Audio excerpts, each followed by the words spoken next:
Hello, everyone. This is Dr. Alex Avila with Love University, and we're back. I'm an author, psychologist, and speaker. Every week we talk about how to love ourselves, others, and a higher nature, how to improve our finances, career, health, relationships, and spirituality. And we have a very special guest today. This is Maritere Rodriguez. You told me to call you Mari. Yeah, that's fine. Thank you so much. No problem. I remember when I was a little kid, I think I was about 5, my parents kind of pressured me to learn Spanish. And I didn't want to. I remember like crying or something. But then now I'm glad I do because a lot of my clients are all Spanish. That's right. Latinos. That's right. And I talk to other Latino people that don't teach their kids Spanish because they don't want them to, I guess, learn the old language or something. But you don't believe that. You think parents should teach children 2 languages. That's right. We know too much. We have all this research that has proven the benefits and the advantages of raising bilingual, multilingual children. So I think that today it doesn't matter where we live, we are raising multicultural children, and it's wonderful to, from the get-go, from the beginning, expose them to all the languages and the cultures that are around them. So they grow up knowing that they're not the center of the universe, that there's other people that they share the universe with. So parents need to be intentional about it, and I would hope that there's a big, in my bilingual community, there's a big number of non-native parents that are now raising bilingual children because they see the value of it. Yeah, and I think research shows, and this is my colleague over here, Mr. Blitch, he would probably know this, that speaking 2 languages can improve your attention, working memory, executive function, and other psychological components. So it actually improves your abilities as opposed to delaying the language. Some parents think it delays, but it actually improves. That's a myth that is still around. It was around when my kids were growing up. They're 30 and 33, and we're still trying to defend that myth. Kids do not get confused by being raised with 2 or 3 languages. And in fact, all of us are born with a multilingual brain. Let me ask you, when you were growing up, did your papa force you to speak English or no? No, there was no force, and there should not be any force in well, let's say raising bilingual kids. Okay, wait a minute. We got to make it fun and happy. Okay. Well, how about a strong encouragement? Because kids may not want to do it. They're a little stubborn. Yeah. Did your parents want you to do it? No, what happened to me is, in Puerto Rico, it's very common that people will speak English as well as Spanish. So I had the Spanish at home, so you were fortunate. And at school I had the English. Yes, and very privileged, and yes. I'm so grateful for that. Fell in love with languages. So by the time I graduated from high school, I was completely bilingual and biliterate, which means I can write, read, and in English. Right. So I went off and learned French and other languages. Right, but in the Mexican tradition is not as common, perhaps, right? The Mexican parents maybe not as common. May not want to. And you mentioned you have a secret. I thought I don't know what it was, but but your secret apparently, and this is something that happens, is that a kid takes his Latino parent to back to school night. And they translate for the parent, but they're embarrassed to do that. Yes. Because they think the parent looks ignorant because they don't speak English. And the kid's embarrassed and may not even want to speak Spanish. That's so right. they become biased against it. Yes, and that's why. Show us your book. So what does that book tell you? The book is really about a little boy. He's 6 years old, and his parents are Puerto Rican. They speak Spanish at home, but in English, he starts 1st grade, and everybody speaks English there. So he doesn't want to speak English. He doesn't want to speak Spanish because he doesn't want to feel like different. And of course, there's a situation where the kids find out his last name and realize that he speaks Spanish, and then they tease him for a little bit. And so, I make the teacher the hero of the story because she tells him, hey, I wish I was like you. You don't need to be. So it's a little bit about language pride and making him realize in a very nice way, hey, I wish I spoke 2 languages like you do. So. Very nice. So it's a kid's book, but it has like an adult message too. It does. It does. To embrace, your identity, yes. Your cultural yes. Personality. And I'm way older than you, but in my generation, parents that moved here, that came here from another country, they wanted their kids to assimilate to English right away. But that's because we didn't have the knowledge we have today. Right, exactly. So no, you speak English, you need to adjust right away.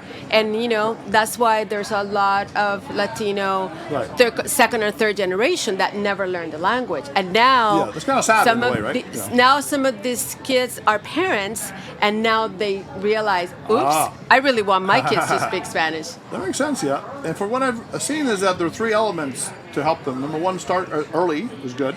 Yes. Number two, make it a playful, fun thing, like you were saying. Yes. And interact socially. Like, you don't just put them in a video and watch a video. No. The first thing that we do is, we make a decision as a couple.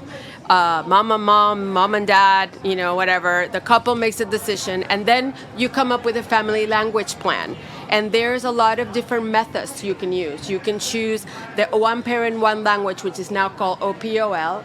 When I raised my kids, there was nothing like that. So I used my instincts. So I spoke to my children in Spanish, and my husband spoke to them in English. Well, now that's called OPOL.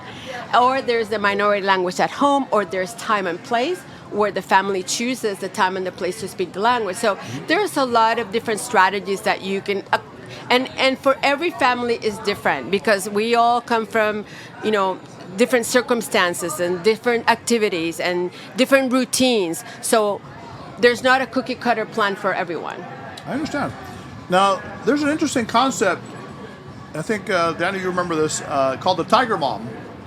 Where it's this, I think she was from China. She did a research paper on this, that certain kind of parents culturally raise their children very authoritarian and strong discipline, and they play piano 10 hours a day and they become great pianists or ballet dancers, right, or whatever it is, ballet.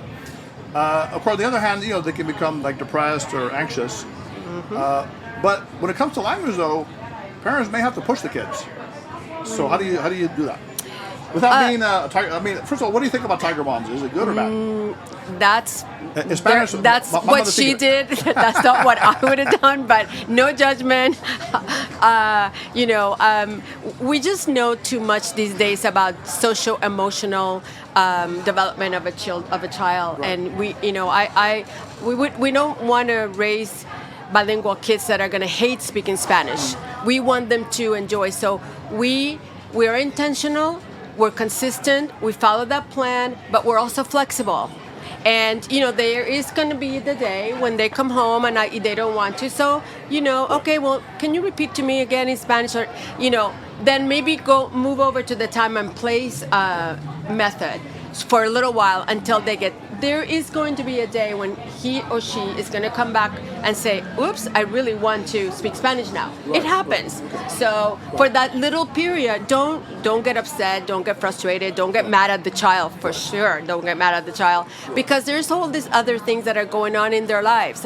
Kids have other areas of development that they're going through, especially in the preteen and teenage years. So, be nice about it, be kind, create that relationship, that connection. That's what we want from day one, is to create that connection with the language, which is really, like I always say this, Dr. Avila, language is a magnificent tool to instill the love of culture. Beautifully said, I like that. And you seem like a very holistic person. You're looking at this in an overall positive, emotional way. And I think it's very interesting because teaching children to be happy based on external things may not work. Like, giving them candy or something. But if you teach them a sense of meaning, gratitude, right, and also kind of discipline is important.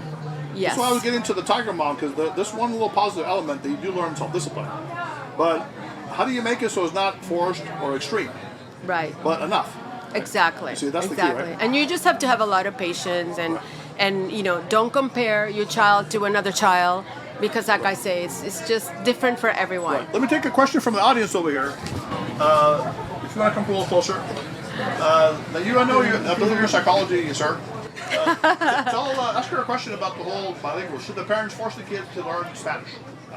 I deal with some clients who actually do, as adults, they speak both languages, but they find themselves with a lack of that bilingualness as they get older, because maybe they have an emotional schism between their parents, they get further and further away. they forget their parents' native language, and they find themselves wanting to relearn the language because they're getting closer to their parents again as they get to adulthood. They learn. So what's your question for Mari? So do you think then, is there an emotional component as much as a language component when it comes to a child or young adult person's motivation for keeping language, learning a language, reincorporating a language? One of the things that is happening today is that there's a lot more parents that are wanting to raise bilingual children. So in that plan that I was explaining before, you need to include everyone in your child's circle. Neighbors, parents, relatives, teachers, everyone. So that means that abuelo and abuela, grandparents, are going to be involved in this. And now it's so easy to have Zoom meetings, FaceTime meetings where abuelita comes on at nighttime and reads the child the bedtime story via Zoom, and she has that relationship and that connection. And so all of a sudden, there's this relationship that the child develops with the language through the people in his life that he loves, because they all speak Spanish. Also, finding other families that are also raising bilingual children is good. Like, let's have a play date. Every Friday, we're going to meet at the park, and we're going to speak Spanish only, and the kids are going to, and we adults are the best role models, so we should also speak Spanish while they play in Spanish. So things like that. Thank you for that question. But Maritere, I'm a little disappointed.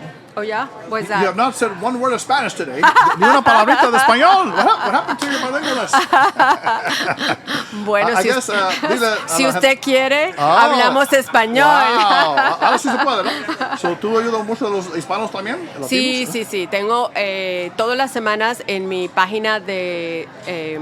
En los medios sociales tengo un video consejito en español con unos tips para darle motivación, inspiración a los padres. Y tengo un podcast en español que se llama Mamás 411 Podcast, y un episodio sale todos los martes y entrevistamos a muchos padres latinos por todas partes del mundo. Perfect. Now tell us in English, a website, where can people get a hold of you? People can reach me on Instagram, Latina Boomer Mom. And then everywhere else is Maritere Rodriguez Velas, BELLAS.com.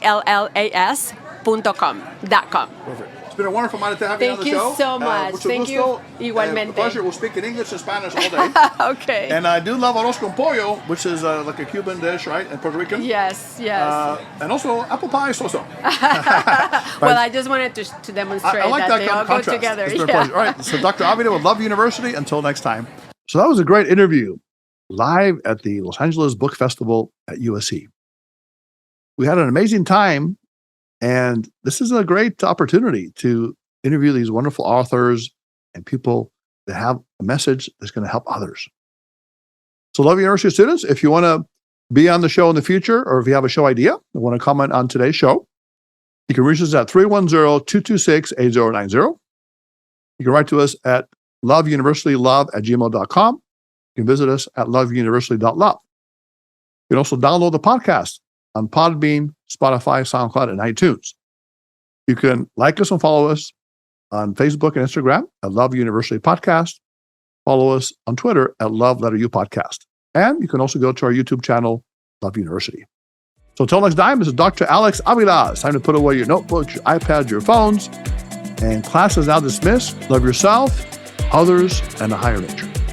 Until next time.